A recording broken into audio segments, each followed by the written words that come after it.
Please be advised, this podcast is not suitable for all audiences. Graphic and disturbing audio is used to help describe our content. Violence, rape, and murder is the subject of our stories, so please be advised. This is your warning. 1, 2, 3, 4. The chilling tale of Gerard Schaefer Jr. mixes a disturbing cocktail of deception, depravity, and the betrayal of trust. This is the story of a man who wore a badge of authority while hiding a monstrous secret, a serial killer cop whose deviant behavior was so abhorrent that it left a nation shaken to its core. To understand the man who became a monster, we need to reflect on his childhood.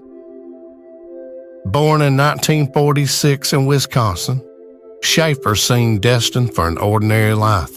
But underneath the surface of his seemingly normal childhood raged a sinister behavior that would later unleash unimaginable horrors. Schaefer's early years were marred by erratic situations in his home life.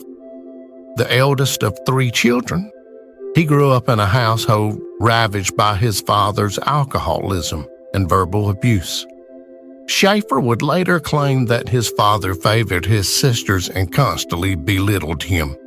Moving from Wisconsin to Atlanta and finally Florida in 1960. The constant vagabond lifestyle only strengthened his sense of isolation. As a teenager, Schaefer showed signs of depravity. He engaged in autoerotic rituals like tying himself to trees for sexual gratification and cross-dressing.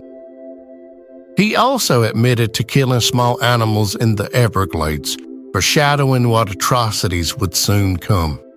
Despite all the warning signs, Schaefer blended into society. He was intelligent with an IQ of 130. After graduating high school, he pursued higher education and earned his associate's degree. His career as a teacher was short-lived, as he was fired for inappropriate behavior, the details which remain murky. Undeterred, Schaefer sought other paths to power. He turned to law enforcement, a terrifying choice for a man with his compulsions.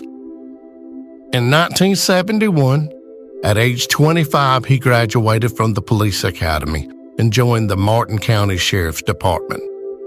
To the outside world, Schaefer was a clean-cut officer upholding the law, but behind the badge was a predator, using his authority to lure his victims with shocking ease. On July 21, 1972, while on patrol, Schaefer picked up 2 teenage hitchhikers, Nancy Trotter, 18, and Paula Wales, 17. Claiming hitchhiking was illegal, it wasn't. He offered to drive them home. The next day, off-duty in an unmarked car, he picked them up again and drove them to a remote area on Hutchinson Island. There, he bound them, gagged them, and tied nooses around their necks, threatening to rape and kill them. A radio dispatch call interrupted his plans, forcing him to leave the girls tied to the tree. Miraculously, the girls escaped and fled to a police station, Schaefer's police station. When Schaefer realized they were gone, he called his boss, admitting he had done something foolish to teach the girls a lesson about hitchhiking. His story didn't hold up and he was arrested, charged with aggravated assault and false imprisonment. While out on bond, Schaefer's urges only intensified. On September 27, 1972, he abducted Susan Place, 17, and Georgia Jessup, 16. 2 Fort Lauderdale teens hitchhiking to the beach. Place's mother, Lucille, grew suspicious when her daughter left with a man named Gerard Shepard and wrote down the license plate number. This time, Schaefer did not hesitate. He tortured, raped, and killed the girls. He dismembered and buried their bodies on Hutchinson Island.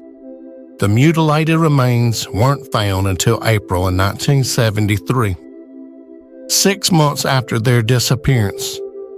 Lucille Place's determination proved pivotal. In March 1973, she found a letter in Susan's room addressed to Jerry Shepard and drove to the listed address. There she learned from Schaefer's wife, Teresa, that Jerry was actually Gerard Schaefer, currently jailed for the Trotter and Wells assaults. With the evidence mounting against Schaefer, the police searched his mother's home where he stored belongings. What they found was a house of horrors. In Schaefer's bedroom, investigators uncovered a chilling collection: jewelry, IDs, diaries, and even teeth of at least 8 missing women. Most damning were over 100 pages of handwritten stories depicting graphic descriptions of rape, torture, and murder. Schaefer referred to women as whores and sluts, detailing sadistic fantasies. The evidence suggested that Schaefer was responsible for up to 30 murders.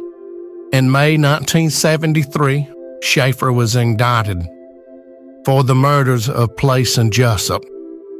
At trial, the prosecution's case was overwhelming. In October 1973, Schaefer was convicted of 2 counts of first-degree murder and sentenced to 2 consecutive life sentences. Prosecutor Robert Stone called him the most sexually deviant person he had ever met, even more so than Ted Bundy.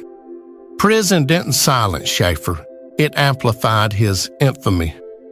While incarcerated at Florida State Prison, he wrote prolifically,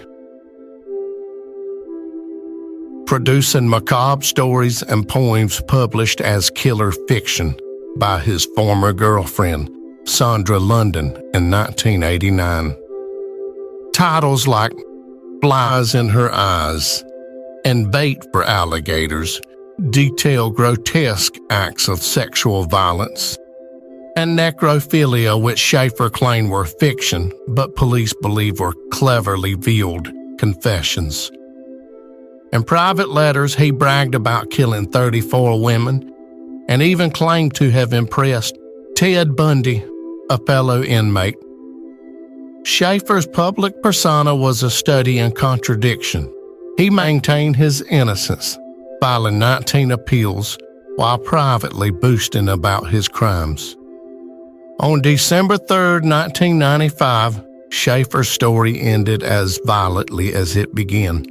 In the prison cafeteria, fellow inmate Vincent Riviera stabbed Schaefer over 40 times, slashing his throat and gouging his eyes. The official motive was a dispute over a cup of coffee. Riviera was convicted, but questions lingered about whether Schaefer's death was orchestrated. Schaefer's death left dozens of cases unresolved, with no bodies found. Many suspected victims' families were denied closure. Schaefer's crimes exposed a sick predator who exploited trust, using his badge to prey on the vulnerable.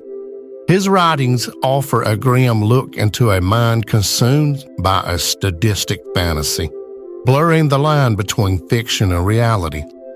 Schaefer remains one of the most depraved figures in criminal history whose body count may never be known. His story is a haunting reminder that evil has no boundaries, leaving a legacy of terror that lingers long after his bloody end.